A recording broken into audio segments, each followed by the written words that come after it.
The US economy grew at an annual pace of almost 5% in the September quarter.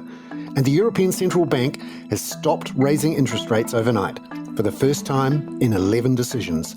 Bond investors are happier with all of this, but stock investors aren't. That's coming up in our 5 Things in 5 minutes.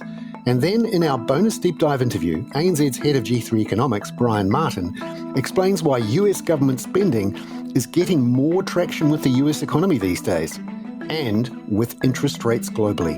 As growth stays stronger, the real equilibrium interest rate in the US economy stays higher than it was in the past.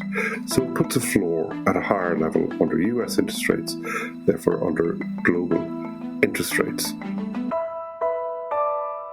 But first, in 5 and 5 with ANZ. Number 1, bond investors reacted well to the 2 big news events overnight.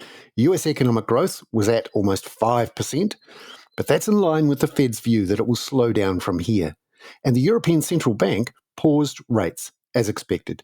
The US 10-year bond yield fell 10 basis points to 4.84% this morning. Stocks, though, aren't so happy. The Nasdaq's down 2% around 5 a.m. Australian time, and the S&P 500 is down 1%. One of the reasons they're bad results from Meta, which owns Facebook, and UPS didn't help stock markets either with its outlook. Here's Brian Martin, though, on why bond markets rallied. It was very much buy the rumor, sell the fact that the market was expecting a strong number.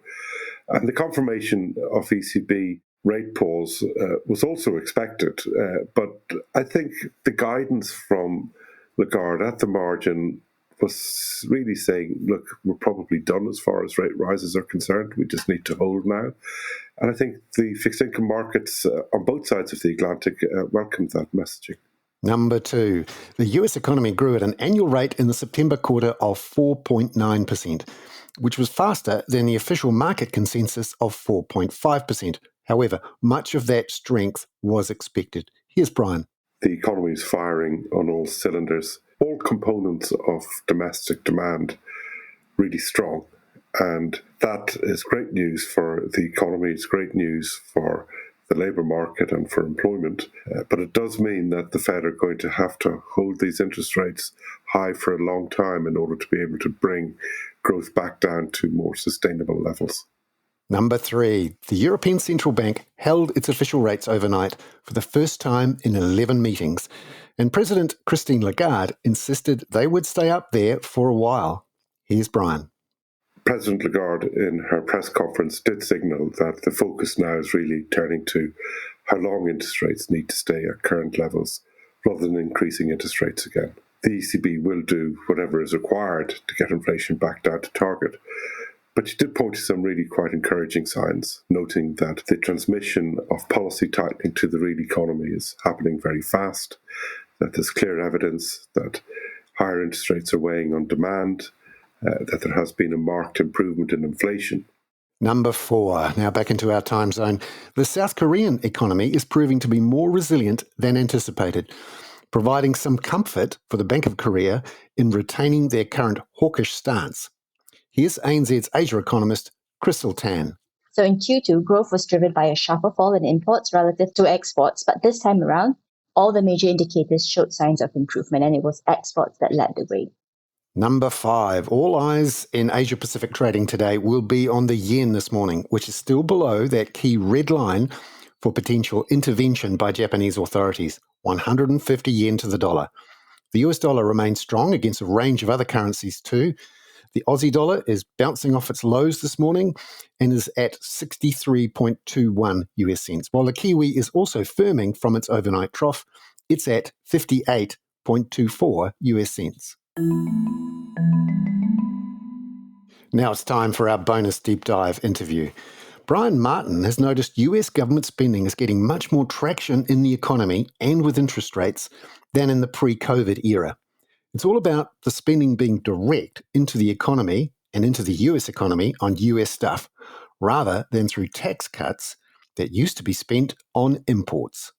Quite often when you get tax cuts in the economy, that leaks out through consumption and through imports, and in many ways benefits other economies.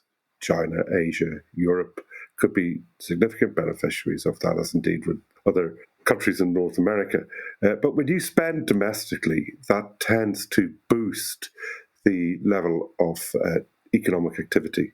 And one of the key things we are seeing in the US under the Buy America Act, which came in 2021, is that with respect to government procurement of goods or services, there is a higher domestic content. So at the moment, I think it's 60 or 65%, and it's rising gradually over time, of the cost of US procurement has to be sourced in the United States. And that's up from levels in the 50s a few years ago. So they're really trying to ensure that when the government spends money, it does benefit the American citizen and the American economy.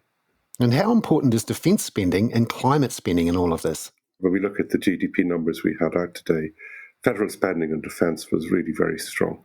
So there's a big channel going into that, and the geopolitical environment at the moment is very much supporting that too. But you did mention climate, and that's very important. I think nearly 100% of the steel content of climate spending in the United States, as far as the government is concerned, needs to be produced in America. And the domestic content of other components that go into, building solar panels, building wind turbines, that's got to have a rising domestic content. At the moment, I think it's about 20 or 25%. But quite quickly over the next few years, that's expected to climb to about 50 to 55%. So again, that spending from the government, which is planned at about $380 billion US, should have a significant impact on staying in America rather than leaking out through imports overseas.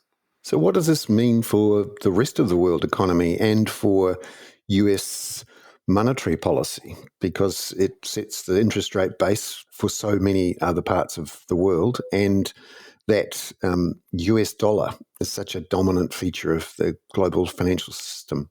Well, I think fiscal policy now, particularly public investment, is a really key support for economic growth. As growth stays stronger, the real equilibrium interest rate in the US economy stays higher than it was in the past. So it puts a floor at a higher level under US interest rates, therefore under global interest rates. But I think there's bigger things at play here as well. We've just come out of the pandemic. It was a massive shock to the global economy.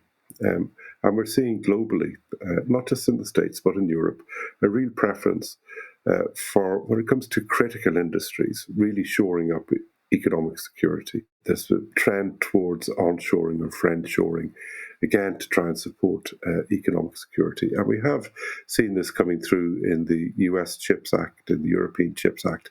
Economies just want to make sure that were there to be another really unfortunate event like the pandemic, that they're going to be able to manage it better, and that the supply chains they have for critical industries are a bit more secure than they have been in the past. So that's leading to a greater domestic focus. And I think that's one of the reasons why we're seeing a higher US content in US fiscal policy when it comes to government procurement.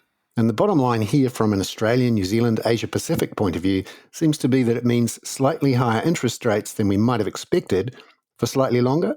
That's absolutely right. But I think you have to look at the financing structures of some of these economies. In the United States, there's an awful lot of money raised on capital markets. So when bond yields are higher in the States, that does have an impact on the cost of capital to firms. It's slightly different elsewhere. In Europe, for example, companies tend to raise much more from banks. So they're not as affected by the rise in long-term interest rates as their US counterparts may be. ANZ's Head of G3 Economics, Brian Martin there. I'm Bernard Hickey. That was 5 and 5 with ANZ for Friday, October the 27th. Have a great weekend. Catch you on Monday with a preview of a week ahead that will include a Fed decision on Wednesday night and non-farm payrolls on Friday night after the All Blacks win the Rugby World Cup. This podcast contains general information only, not investment advice. You should obtain advice for your personal circumstances before making any investment decisions. Please view the podcast disclaimer available via your media player or email.